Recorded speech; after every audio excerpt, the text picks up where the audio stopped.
ఈ కార్తీక పౌర్ణమి రాత్రి ఆకాశంలో చంద్రుడు పూర్ణంగా ప్రకాశిస్తాడు. అదే సమయం మన ఆత్మ కూడా వెలుగుతో నిండిపోవడానికి ఉత్తమమైన సమయం. ఈ రోజున 365 ఒత్తులు వెలిగించడం ఎందుకు చేస్తారు, ఎలా వెలిగించాలి, ఎక్కడ వెలిగించాలి, అన్ని వివరాలు ఈ వీడియోలో పూర్తి వివరంగా తెలుసుకుందాం. Welcome to my channel.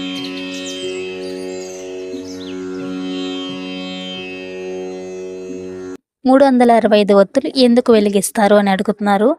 ప్రతి బత్తి ఒక రోజుకి ప్రతీక. సంవత్సరంలో 365 రోజులు ఉన్నట్లే ప్రతి బత్తి ఆ సంవత్సరంలోని ఒక్కో రోజుని సూచిస్తుంది. అన్ని బత్తులు కలిసి వెలిగించినప్పుడు అది మన సంవత్సరం అంతా వెలుగుతో నిండాలని, పాపాలు కరిగిపోవాలని, శాంతి, ఆరోగ్యం, ఐశ్వర్యం కలగాలని సూచిస్తుంది. పురాణాల్లో చెప్పబడింది, కార్తీక పౌర్ణమి రాత్రి ఒక్క దీపం వెలిగించినా అది 1,00,000 దీపాల ఫలితాన్ని ఇస్తుందని. అయితే 365 దీపాలు లేదా 365 ఒత్తులు వేసి దీపాన్ని వెలిగిస్తే అది వత్సర దీపారాధన అవుతుంది.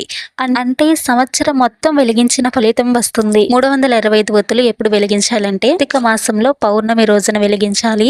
ఏ సమయంలో వెలిగించాలంటే నుండి చంద్రోదయం వరకు, అంటే సాయంత్రం 6 గంటల నుండి 9 గంటల మధ్యలో. కృతికా నక్షత్రంలో వెలిగిస్తే చాలా మంచిది. ఇక్కడ వెలిగించాలి అంటే శివాలయంలో లేదా ఇంటి ముందు తులసి చెట్టు దగ్గర వెలిగించడం ఉత్తమం. అలా చేయడం వల్ల శివుడు, విష్ణువు ఇద్దరికీ దీపారాధన చేసిన ఫలితం వస్తుంది. ఇంటి ముందు చంద్రకాంతి పడే దగ్గర తులసి కోట దగ్గర వెలిగించండి. తులసి కోట లేదు అనుకుంటే శివలింగం లేదా విష్ణు ఫోటో ముందు కూడా వెలిగించవచ్చు. మీరు చక్కగా పూజా మందిరంలో కూడా 365 ఒత్తులు వెలిగించవచ్చు. ఇంట్లో వెలిగించి దేవాలయంలో కూడా వెలిగించవచ్చా అంటే వెలిగించవచ్చండి. ఎలా వెలిగించాలి అంటే ముందుగా స్నానం చేసి శుభ్రమైన వస్త్రాలు ధరించాలి. తులసి లేదా దేవాలయ ప్రాంగణంలో శుభ్రపరచాలి. 365 ఒత్తులు పెట్టడానికి ఒక పెద్ద ప్లేట్ సిద్ధం చేసుకోండి.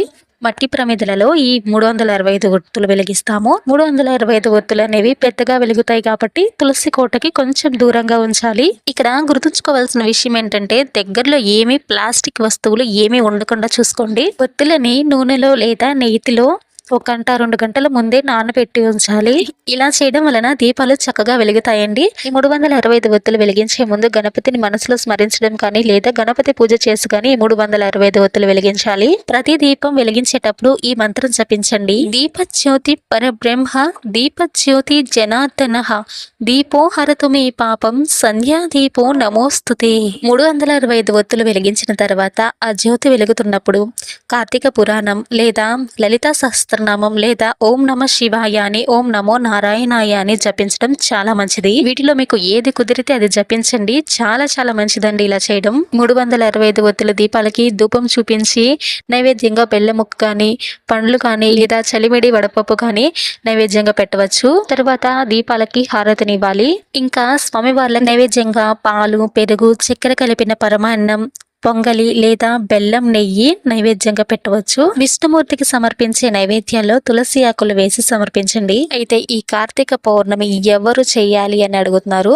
ఎవరైనా చేయవచ్చు. పురుషులు, మహిళలు, పిల్లలు కూడా చేయవచ్చు. వెలిగించిన తర్వాత ఏం చేయాలి అంటే అన్ని దీపాలు పూర్తిగా వెలిగిన తర్వాత ఆ వాటిని చెట్ల మొదట్లో కానీ లేదా పారే నీటిలో కానీ కలపాలి.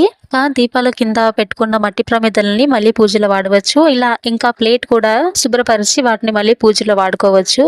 ఇలా పూజ మొత్తం పూర్తయిన తర్వాత శివుడికి లేదా లక్ష్మీదేవికి నమస్కరించి ప్రదక్షిణ చేయాలి. కుటుంబ సభ్యులతో పాయసం లేదా ఆ ప్రసాదాలన్నీ పంచుకోవాలి. కార్తీక పౌర్ణమి 365 ఒత్తుల దీపారాధన చేస్తే 365 రోజులలోని పాపాలు కలుగుతాయి. ఇంట్లో దోషాలు, దృష్టి దోషాలు తొలగిపోతాయి. ఆరోగ్యం, శాంతి, ధనం, భక్తి లభిస్తాయి. శివపురాణం ప్రకారం యహ దీపమేకం కార్తీకే పౌర్ణమాస్యం ప్రదీపయే స లక్ష్మీం లభతే నిత్యం యావత్ భూతి స్థితాతవత్. అంటే ఒక దీపం వెలిగించిన శాశ్వత లక్ష్మి కటాక్షం కలుగుతుంది అని. ఈ కార్తీక పౌర్ణమి రాత్రి మీరు కూడా దీపాలు వెలిగించండి. అది కేవలం నూనెతో కాదు, ఇది మన హృదయంతో వెలిగిన దీపం కావాలి. ఆ దీపం మన పాపాలను కరిగించి మన ఆత్మను వెలిగిస్తుంది. నమ శివాయ. ఇంతేనండి ఈ వీడియో. మీకు అన్ని డౌట్స్ అయితే క్లారిఫై అయ్యాయి అనుకుంటున్నాను. ఈ వీడియో మీకు నచ్చిందా? ఈ వీడియో మీకు యూజ్ అయిందా? ఈ వీడియో మీకు ఏమాత్రం యూజ్ అయినా ప్లీజ్ అండి లైక్ చేయండి. అలాగే ఈ వీడియోపై మీ అభిప్రాయాన్ని కామెంట్ లో తెలియజేయండి. అలాగే మీకు ఏమైనా డౌట్స్ ఉన్నా కూడా కామెంట్స్ లో అడగండి. ఈ వీడియోని మీకు తెలిసిన వాళ్ళందరికీ షేర్ చేయండి. అలాగే నా ఛానల్ ని సబ్స్క్రైబ్ చేసుకోండి. పక్కనే ఉన్న బెల్ ఐకాన్ ని క్లిక్ చేయండి. నేను చేసే ప్రతి వీడియో మీకే ఫస్ట్ నోటిఫికేషన్గా వస్తాయి. నా ఛానల్లో కార్తీక పౌర్ణమి కథ కూడా ఉంది, ఒకసారి అది కూడా చూసేయండి. ధన్యవాదాలు. Thank you for watching.